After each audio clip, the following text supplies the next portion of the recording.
Mes chers compatriotes, bonjour, bonsoir selon l'endroit où vous vous trouvez pour suivre cette communication.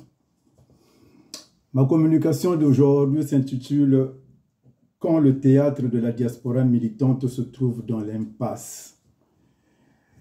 Je commencerai cette communication en vous faisant écouter une chanson que j'avais composée il y a 11 ans, moi qui soi-disant était allé faire la campagne de changement de la constitution pour M. Sassou Nguesso dans le nord du pays, moyennant 8 millions, j'ai entendu. Ma communication sera longue, donc au cas où, surtout ceux de TikTok, vous ne suivez pas l'intégralité, vous serez obligé de vous rabattre sur mon compte YouTube Armand Manziono ou sur mon site nzoïsme.com.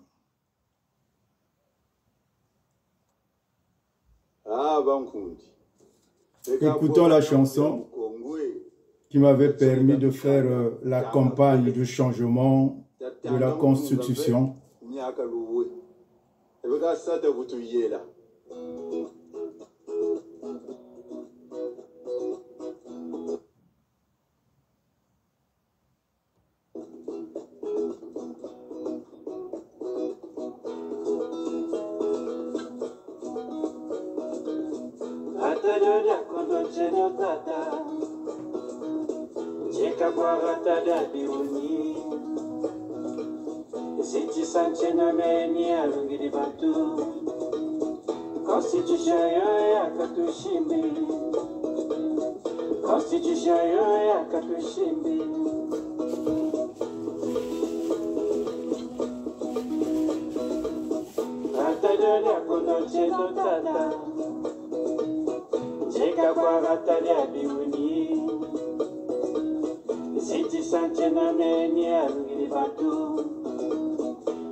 Makanda makongo matele wauna yokela ya mbulanyo wazingila bakutungilili kifumo kya kongo kya makanda maso mukanda kanda mwana mwana watumbumusa mu mya kongo mukanda kanda mwana mwana watumbumusa mu mya kongo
Alors, vous l'aurez compris, très chers compatriotes, ça c'est la chanson qui m'avait permis d'aller faire la campagne de changement de la Constitution dans le nord du pays et c'est celle que je jouais. Voilà.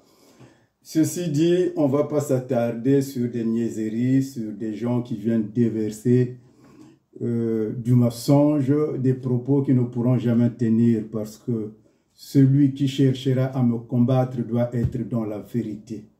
Je suis le vindoumouneur de cette diaspora.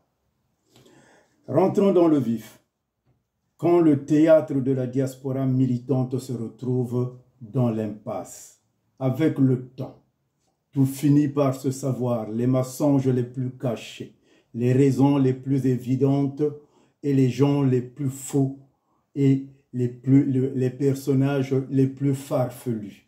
La vérité est la vérité. La vérité triomphe toujours quand la vérité crève les yeux. Certaines personnes préfèrent devenir aveugles. La vérité, lorsqu'elle s'est amassée sous terre, elle finit par vous exploser au visage, dixit le vieux sage corbeau-machuaniste. La rhétorique policée des jeunes profito-situationnistes consiste à ne plus dire Sassou Nguesso est un criminel, mais c'est plutôt son entourage qui est mauvais. Il s'agit donc de dédouaner l'homme et de pointer du doigt son entourage. Par un sacré miracle, l'homme se trouverait être blanchi. Ces appels de pied ne font point l'ombre d'un doute. Il s'agit de chanter la cantique en hommage à ce personnage calamiteux et s'attirer les grâces de son grand hôte pour être convié sur sa table. On n'apprend pas les grimaces à un vieux singe. On a tout compris.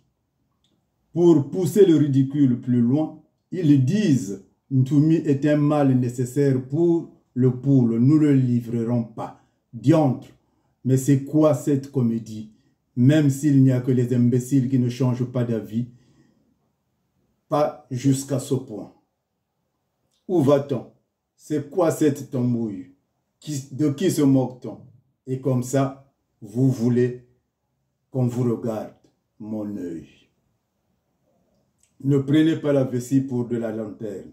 Dans l'objectif d'éclairer tous ceux qui pensent que le salut du Congo viendra des charlatans politiques de cette diaspora, dite militante, je me permets de tout déballer et tant pis pour ceux qui se feront éclabousser. Ces oiseaux de mauvais plumage qui inondent le ciel de la diaspora. Pour ceux qui ne croiront pas à mes propos, au moins j'aurais prévenu celui ou celle qui se nourrissent d'espoir que le salut du Congo viendra de la diaspora militante. Aussi longtemps que ces personnages fantaisistes et biscornus nous feront l'ombre, la résistance aura du plomb dans l'aile. Il est donc temps d'exhumer tous les noms et les exposer à la vindicte populaire.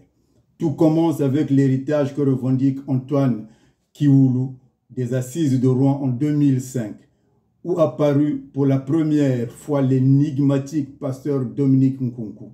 De cet héritage naîtra l'Assemblée constitutive à Sévran-Livry pour des nouvelles assises. Mapingu, Benjamin Tungamani, Alexis Miayuku et Cicéron Massamba, Willy Oniami, et j'en passe. Après avoir échappé de l'emprise de leur ancien gourou, je dis bien leur ancien gourou, Bédel Soussa, prirent chacun leur chemin.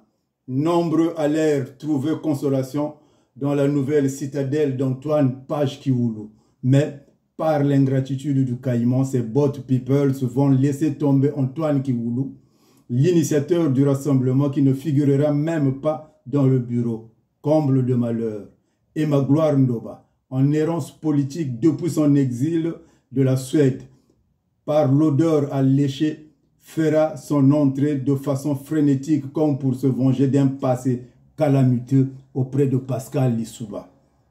On comprend alors le cocktail de personnes qui composèrent les assises dans ces toutes premières heures, des carriéristes d'une part, des opportunistes de l'autre et des profito-situationnistes vont donc camper dans leur position à l'heure de l'ouverture des assises au grand nombre, qui demandaient à composer avec les nouveaux venus, entre autres Noël Mabiala, Bruno Mouele, et j'en passe. Ces derniers connaîtront une fin de non-recevoir face à des caciques capricieux et obsédés par le pouvoir qui finiront par transposer dans l'arène des assises les affrontements tribaux et communautaires avec l'apparition d'une tripolarité, un pôle Nibolek autour de Magloire Ndoba, notamment Simon Moussunda, un pôle nordiste autour de Jean-Luc Maleka et un pôle des originaires du Poul avec les dépositaires comme Tungamani et Alexis Miayuku. De cette bataille stérile et vulgaire, parfois transformée en amphithéâtre universitaire, naîtra le péril des assises, Mapingu, alors en disgrâce politique, après tant de casseroles et d'accusations, des procès dont il fut l'objet sur ses supposées accointances avec le régime de Brazzaville via Antoinette Sassou Nguesso, trouva donc dans la vulnérabilité des assises l'occasion de rebondir et de se faire une petite place au soleil.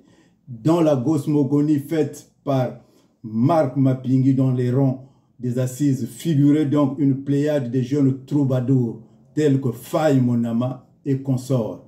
Le point fort de Marc Mapingu, c'est qu'il disposait des moyens financiers obscurs pour entretenir ce petit monde qui connaissait parfois des fins de mois difficiles. Leur zèle poussé au paroxysme les conduira au fanatisme au point de vouloir ensevelir Marc Mapingu avec le drapeau national, ce qui est une offense à la nation, une apostasie.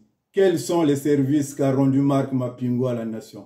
Faye Monama, le célèbre porteur d'eau de Marc Mapingu, peut-il répondre? Peut-il également répondre aux ressources disproportionnées dont disposait Marc Mapingu, à savoir domicile à Neuilly d'une part et villa luxuriante digne d'un prince à Pointe-Noire, alors que ce dernier n'avait jamais occupé une activité salariale en France, ne disposait ni d'agro-industrie. On comprend dès lors que Faye Monama joue en eau trouble depuis fort longtemps, comme excellait à le faire son mentor Marc Mapingu, à moins que Francis Mouketo ne vienne nous contredire, nous dire le contraire. L'échec de la diaspora à se réunir a vu se multiplier les dissidences dont la plus célèbre a été le congrès des Congolais de France, après que les assises aient boycotté celui de Mbiki de l'unité Lamio à Genève, dont toute l'articulation se fera autour des indignés du 242 avec l'apparition du jeune et naïf Roland Nitou. Que de l'énergie perdue. Les intolérants peuvent penser ce qu'ils veulent, mais le vin est tiré, il faut le boire, car la vérité, c'est celle-là. Pauvre Mawawa qui essaie, il s'est retrouvé avec une patate chaude. Et ça, mon vieux, je te l'avais dit. Bonne lecture. Armand Manziono Boutelezi, j'aimerais que ce débat-là, maintenant, prenne pied. Je vous démontrerai un à un. Je démontrerai que vous êtes des grands sorciers. Et le peuple congolais, s'il ne compte que sur vous, eh ben, c'est tant pis. J'en ai terminé. Et j'attends les prochaines vidéos que vous ferez. Et le courage surtout de citer mon nom. Ne prenez pas de bordures. Et le courage de citer mon nom et ça sera très intéressant. J'en ai terminé.